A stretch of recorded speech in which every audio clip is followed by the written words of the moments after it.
Welcome to Online Guruji classes. This is part 7 of our lecture series on number system.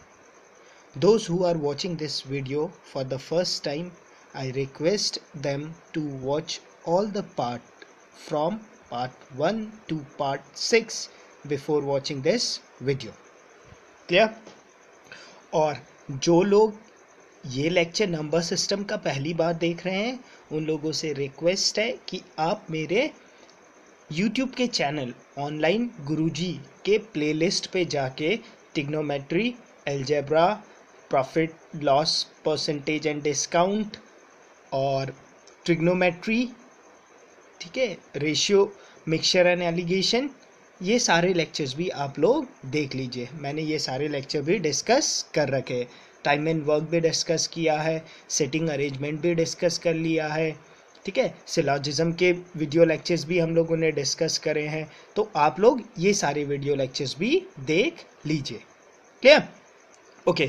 And जिन लोगों ने अभी तक मेरे Facebook के ग्रुप को ज्वाइन नहीं किया है उन लोगों से रिक्वेस्ट है कि आप मेरे फेसबुक के ग्रुप ऑनलाइन गुरुजी को भी ज्वाइन कर लीजिए।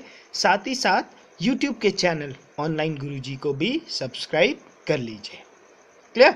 ओके। आज के लेक्चर में हम लोग देखेंगे फैक्टर ऑफ अ नंबर, ठीक है, और फैक्टर ऑफ नंबर, फैक्टर तो सभी को निकालना आता होगा, ठीक है, कि एक नंबर का फैक्टर कैसे निकालते हैं। आज हम उस पर बहुत इंटरेस्टिंग से कंसेप्ट सीखेंगे कि एक फैक्टर के साथ आप लोग क्या क्या कर सकते हो और कैसे कैसे आपके एग्जाम्स पे क्वेश्चन पूछे जाते हैं या पूछे जा सकते हैं। क्लियर? चलो देखते हैं, एक कोई भी एक नंबर उठा लेते हैं और उसी से सारे कंसेप्ट्स को हम लोग डिस्कस कर सकते हैं। चलो कोई भी एक नंबर ले लो। से I'll say number is 48. Say number is 48. मैं आपको बोलूँ कि 48 के मुझे फैक्टर्स बताओ। फैक्टर के मतलब क्या होते हैं? फैक्टर का मतलब 48 अपने से छोटे, 48 को तो इंक्लूड करना है, किस किस नंबर से कंप्लीटली डिवाइड होता है। 48 1 के टेबल में आएगा 1 इंटू 48, 2 के टेबल में आएगा 48 2 इंटू 24, 48 3 के टेबल में आएगा 3 इंटू 16। अगर 3 के टेबल में 48 आ रहा है, 3 16 जा 48, तो इसका मतलब 16 के टेबल में भी 48 आएगा, 16 3 जा 48।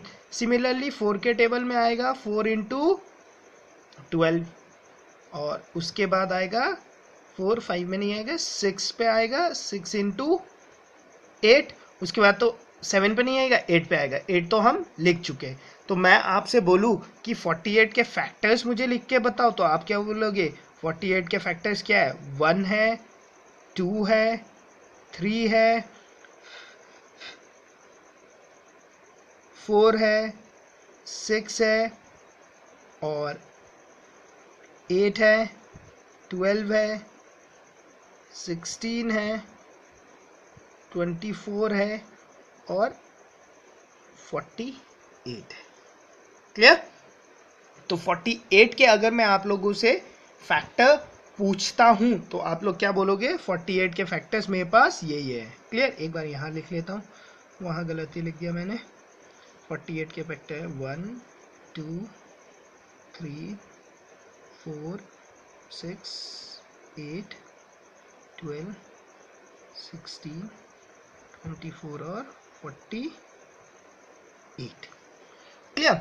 अच्छा, तो मैं आप लोगों से यहाँ पर क्या क्या क्वेश्चन पूछ सकता हूँ? देखो, क्वेश्चंस तो मैं आप लोगों से इन फैक्टर से रिलेटेड बहुत सारे क्वेश्चंस पूछ सकता हूँ, बट जो मेन इंपॉर्टेंट कंसेप्ट है, जो एटलीस्ट आप लोगों को पता होना चाहिए, ठीक है। देखो क्वेश्चंस तो बहुत है, बट फालतू चीज़ें भी होते हैं, ठीक है।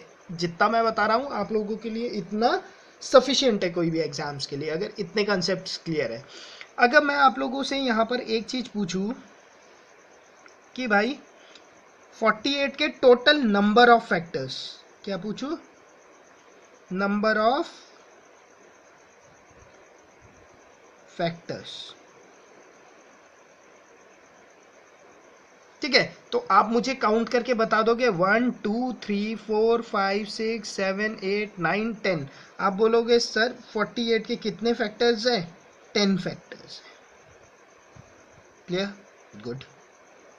ओके, मैं बोलूं इन सारे फैक्टर्स को अगर मैं ऐड कर दूं, ठीक है, 1 plus 2 plus 3 plus 4 plus 6 plus 8 plus 12 plus 16 plus 24 plus 48, तो उसे मैं क्या बोलूंगा? सम ऑफ फैक्टर्स।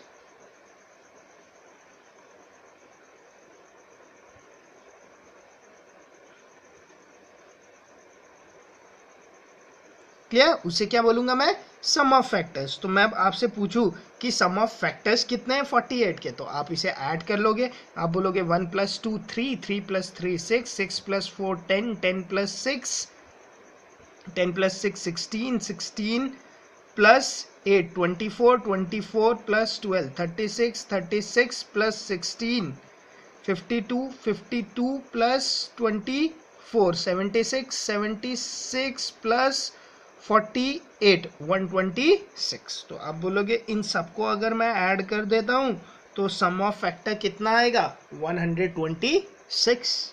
मैं दोबारा आपको बोलूंगा गुड। ठीक है, अच्छा एक और क्वेश्चन मैं पूछ सकता हूं आप लोगों से। अगर मैं आप लोगों से पूछूं कि इन सारे जो फैक्टर्स आए इन लोगों को मैं आपस में मल्टीप्लाई कर दूं, मतलब 1 into 2 into 3 into 4 into 6 into 8 into 12 into 16 into 24 into 48, product of factors क्या बोल दूं? Product of factors. ठीक है, प्रोडक्ट ऑफ फैक्टर्स मतलब इन सबको अगर मैं मल्टीप्लाई कर देता हूं तो मेरे पास क्या आएगा? ठीक है, अगर आप इन्हें मल्टीप्लाई करो, तो मैंने मल्टीप्लाई पहले ही करके रख लिया वरना तो लेक्चर ही खत्म हो जाता मल्टीप्लाई करते करते। ठीक है, इन लोगों को अगर मल्टीप्लाई करते हैं तो 2 5 4 8 0 3 9 6 8 आता है। क्लियर? कितना आता है? 2 5 8 4 4 8 0 3 9 6 8। ठीक है, तो आप लोगों ने मुझे बोला कि ठीक है ये सब एक फैक्टर के साथ कर सकता हूँ, मतलब 48 का मैंने फैक्टर निकाला और 48 के फैक्टर से मैंने बोल दिया नंबर ऑफ फैक्टर्स कितने होंगे 10। मैंने बोल दिया सम ऑफ फैक्टर्स कितने होंगे 126। मैंने बोला प्रोडक्ट ऑफ फैक्टर्स कितने होंगे, आपने बोला 2 5 1 10 100 1000 10,000 लाख 10 लाख करोड़ 10 करोड़ 25 25 करोड़ 48 लाख 3968 इतने होंगे। क्लियर? ठीक है, ओके फाइन। अच्छा अब मुझे ये बताओ कि यहां पर तो एक छोटा सा नंबर लिखा था मैंने 48। क्लियर? यहां पर मैंने लिखा था एक छोटा सा नंबर 48। अगर ये नंबर 48 ना होके से कोई दूसरा नंबर होता, से any number I will say 360 होता, ये मान लो कितना होता ये 360। और उस केस में मैं आप लोगों से पूछता कि भाई 360 के कितने फैक्टर्स निकले, उन सारे फैक्टर्स का सम ऑफ फैक्टर्स मुझे बता दो। क्लियर? तो क्या आप लोगों के पास, क्या आप लोगों को इस क्वेश्चन को सॉल्व करना पॉसिबल होता? नहीं, उसमें तो आप लोगों का पूरा एग्जाम का टाइम ही क्या हो जाता? खत्म हो जाता। क्लियर? तो अब जो इस टाइप के क्वेश्चंस है उनके लिए हम कैसे अप्रोच करेंगे, मैं उस अप्रोच को आप लोगों को समझाता हूं कि कैसे आप निकालोगे नंबर ऑफ फैक्टर्स, कैसे आप निकालोगे सम ऑफ फैक्टर्स, कैसे आप लोग निकालोगे प्रोडक्ट ऑफ फैक्टर्स। क्लियर? ठीक है, बहुत ही सिंपल फॉर्मूलाज पे बेस्ड है। ठीक है, बट ये डायरेक्ट फॉर्मूला लिखा था तो आप लोगों को क्या होता, आप लोगों को फॉर्मूले की इंपॉर्टेंस पता नहीं चलती। ठीक है, तो अब यहां पर आप लोगों को फॉर्मूला का इंपॉर्टेंस पता चलेगा। क्लियर? ओके, देखो क्या है, चलो नेक्स्ट पेज में डिस्कस करते हैं।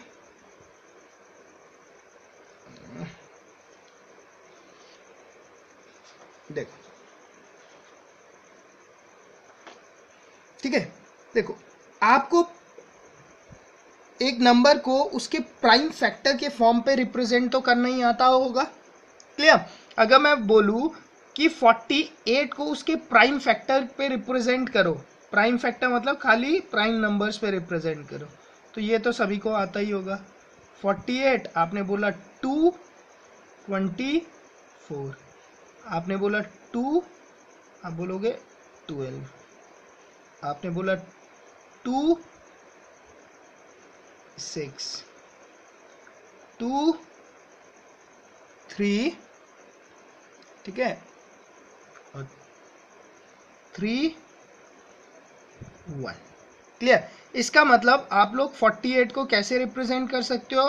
48 को आप लिख सकते हो 2 1 2 3 4, 2 की पावर 4 इंटू 3। क्लियर? जब किसी भी नंबर को इन दिस फॉर्म रिप्रेजेंट किया जाता है, क्या प्राइम नंबर के फॉर्म पे रिप्रेजेंट करा जाता है, तो उसे उसके प्राइम फैक्टर बोला जाता है, प्राइम फैक्टर ऑफ नंबर बोला जाता है। क्लियर? मतलब जैसे 360 को अगर आपको रिप्रेजेंट करना हो तो कैसे रिप्रेजेंट करोगे? देखो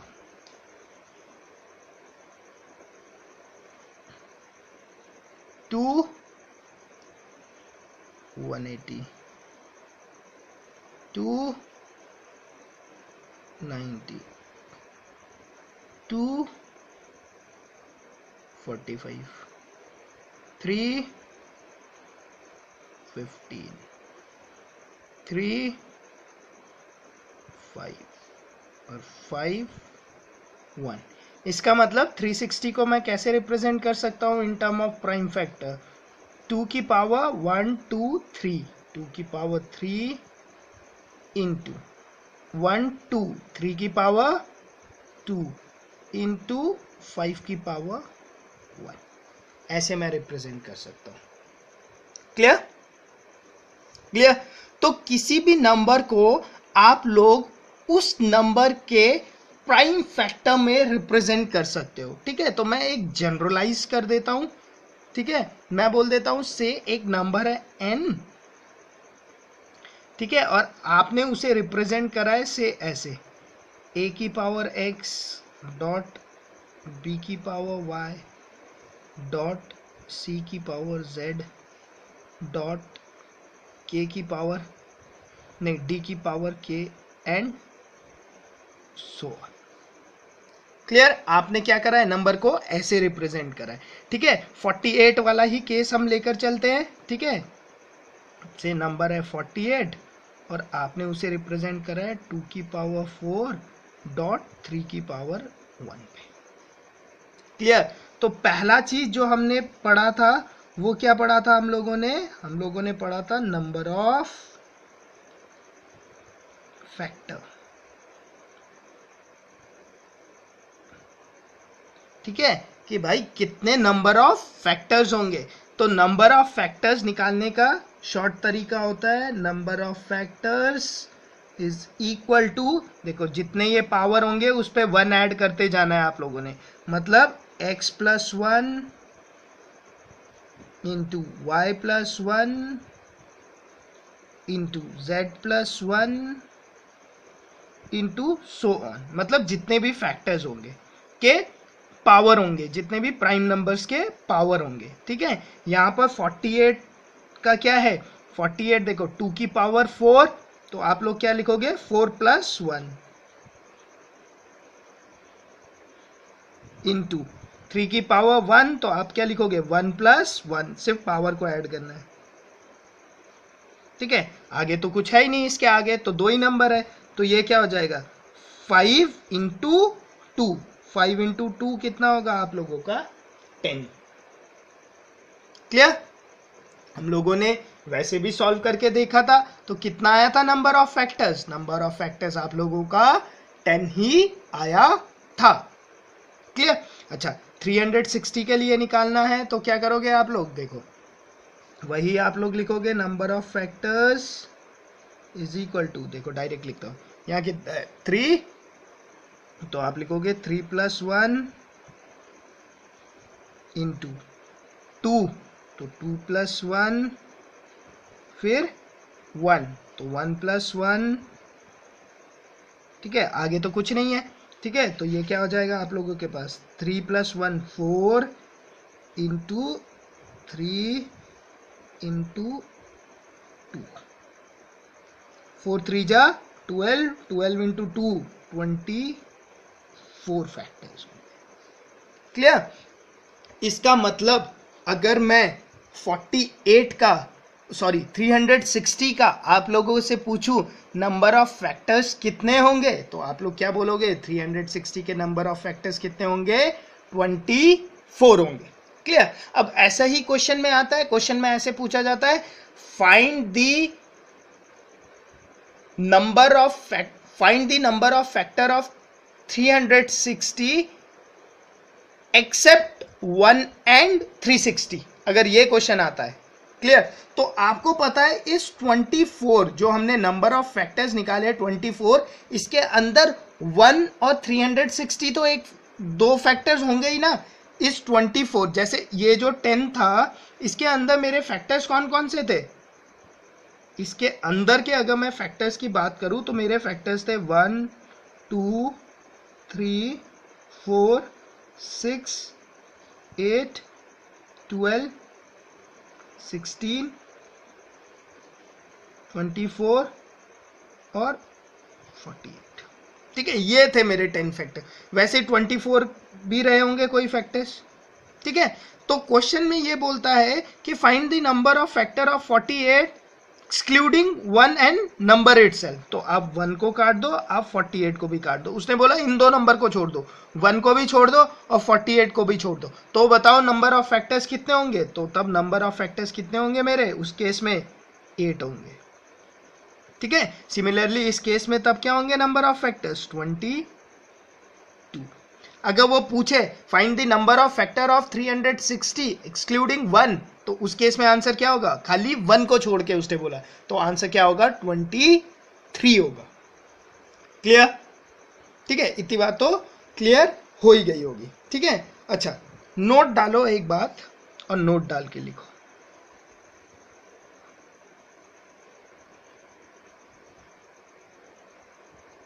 क्लियर? अच्छा, मैं आपसे पूछूं कि मुझे 64 का नंबर ऑफ फैक्टर बता दो। कितने का? 64 का नंबर ऑफ फैक्टर। ठीक है, तो 64 के अगर नंबर ऑफ फैक्टर्स मैं वैसे ही चेक कर लेता हूं पहले, तो देखो 1 इंटू 64, 2 इंटू 32, 3 के में नहीं जाएगा, 4 के में जाएगा, 4 इंटू 4 1 जा 4 2 4 4 16 जा। ठीक है, 5 के में नहीं जाएगा, 6 के में नहीं जाएगा, 7 के में नहीं जाएगा, 8 के में जाएगा, है ना? के में जाएगा 8 इंटू 8। क्लियर? यही होंगे उसके फैक्टर। अब 8 आ गया तो फिर 16 आएगा, 34, ये सब आएगा। तो 64 के अगर मैं नंबर ऑफ फैक्टर्स लिखूं तो आप लिखोगे 1 है, 2 है, 4 है, 8 है, 16 है, 32 है और 64 है। क्लियर? इन्हें काउंट करो, कितने नंबर ऑफ फैक्टर्स हैं? 1 2 3 4 5 6 7 7। क्लियर? जो कि एक ऑड नंबर है। क्लियर? जबकि आपको पता है फैक्टर्स तो हमेशा पेयर में एग्जिस्ट होते हैं, तो ये ऑड कैसे आ गया? क्यों? क्योंकि ये एक परफेक्ट स्क्वायर है। क्योंकि ये एक परफेक्ट स्क्वायर है तो उसमें एक टर्म तो ये वाला आएगा ही आएगा, जिसपे खाली एक ही नंबर 2 बार मल्टीप्लाई होगा। इसका इंपैक्ट तो खाली एक ही बार आया ना यहाँ पर, इसलिए इस पे क्या होगा? ऑड फैक्टर होगा। तो ध्यान रख लेना, जितने भी आपके परफेक्ट स्क्वायर होगा, ठीक है, in case of perfect square आपका क्या होता है? आपके ऑड नंबर ऑफ फैक्टर्स होते हैं। क्लियर? ठीक है, ऐसा ही एक क्वेश्चन आया था। क्वेश्चन में लिखा था which of the following will have odd number of factor, और नीचे ऑप्शन में दिया था 50, 68, 100 और 132। तो उसका आंसर क्या होना था, उसका आंसर होना था 100, वरना आप लोगों को सारा ये चेक करना पड़ता हर किसी का ढूंढ के। बट अगर आप लोगों को ये कंसेप्ट पता था कि भाई एक जो परफेक्ट स्क्वायर होता है उसका क्या होता है, हमेशा ऑड नंबर ऑफ फैक्टर्स होते हैं, तो आप लोग क्या कर सकते थे, उसे आराम से देखते ही सॉल्व कर सकते थे, 2 सेकंड का क्वेश्चन हो जाता वो। क्लियर? देखो, चाहे अगर फॉर्मूले से करना चाहे तो आप लोग 64 को कैसे लिख सकते हो, देखो यहीं पे कर दे, यहाँ पर कर देते। 64 को अगर मैं लिखना चाहूँ तो लिखूंगा 232 2 60 2 4 2 2 8 2 4 2 2 2 1। ठीक है, इसका मतलब 64 को मैं कैसे लिख सकता हूँ, 64 को मैं रिप्रेजेंट कर सकता हूँ 2 की पावर 6 में। ठीक है, तो खाली यहाँ पर एक ही टर्म है x, तो इसका अगर मैं नंबर ऑफ फैक्टर्स पूछता तो आप क्या बोलते हैं, 6 + 1 इंटू, आगे तो कुछ है ही नहीं, तो खाली 6 + 1 7, खाली क्या हो जाता है इसका नंबर ऑफ फैक्टर, खाली 7 ही हो जाता। क्लियर? क्लियर? ये कंसेप्ट क्लियर हो गया। मतलब आप लोग नंबर ऑफ फैक्टर्स, आप किसी भी नंबर का आप लोगों से पूछे तो आप उसे आराम से निकाल सकते हो। ठीक है, उसमें आपसे यहीं पे 3 टाइप के ही क्वेश्चन बनाएगा। पहले बनाएगा नंबर ऑफ फैक्टर्स के साथ, दूसरा क्वेश्चन ऐसे बना देगा नंबर ऑफ फैक्टर एक्सक्लूडिंग कुछ नंबर लिख देगा। ठीक है, एक्सक्लूडिंग 1 एंड नंबर इटसेल्फ बोलेगा तो -2 कर देंगे, एक्सक्लूडिंग 1 बोलेगा तो -1 कर देंगे कि 1 को हटा के। उसके बाद आप लोगों को ये पता चल गया कि जो भी एक परफेक्ट स्क्वायर होता है उसमें क्या होता है, हमेशा ऑड नंबर ऑफ फैक्टर्स होते हैं। और उस पे मैंने एक क्वेश्चन भी डिस्कस कर लिया कि उसने क्वेश्चन कैसा पूछा था, which of the following number has odd number of factors, और ऑप्शन दे देगा जैसे 62, 34, 121 और 96। तो आंसर क्या होगा, 121। क्यों? क्योंकि 121 क्या है, एक परफेक्ट स्क्वायर है। क्लियर? ठीक है, ओके। अब इसके बाद बचता है हम लोगों का सम ऑफ फैक्टर्स, और क्या बचता है, प्रोडक्ट ऑफ फैक्टर्स। ठीक है, सम ऑफ फैक्टर्स और प्रोडक्ट ऑफ फैक्टर्स हम नेक्स्ट लेक्चर पे देखेंगे। क्लियर? Okay, thank you.